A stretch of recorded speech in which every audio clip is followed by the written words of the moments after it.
السلام عليكم ورحمة الله وبركاته. أهلا وسهلا متابعينا الكرام. فيديو اليوم هنتعرف على موعد وتوقيت مباراة الزمالك والنصر السعودي في الجولة الثالثة من البطولة العربية والقنوات الناقلة للمباراة وملعب المباراة ومعلق المباراة.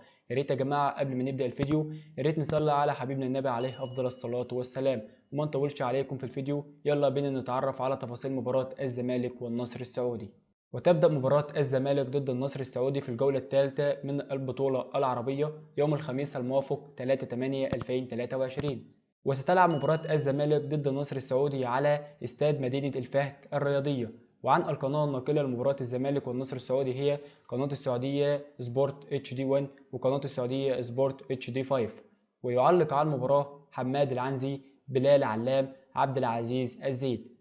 وتبدأ المباراة في تمام الساعة 6 مساء بتوقيت مصر وليبيا والسودان، والساعة 7 مساء بتوقيت السعودية وقطر ولبنان واليمن والأردن والبحرين وفلسطين وسوريا والكويت والعراق، والساعة 8 مساء بتوقيت الإمارات وسلطنة عمان، والساعة 5 مساء بتوقيت الجزائر والمغرب وتونس. ما تنساش طبعا تكتب لنا توقعاتك للمباراة في التعليقات. وبكده يا جماعة اتعرفنا مع بعضينا على موعد مباراة الزمالك والنصر السعودي. يا ريت يا جماعة لو عجبكم الفيديو ما تنساش تعمل لايك وتشترك في القناة وتفعل زر الجرس علشان يوصلكم جميع مواعيد المباريات أول بأول. يا ريت يا جماعة تقدروا تعبنا وتعملوا لايك للفيديو. السلام عليكم وإلى اللقاء.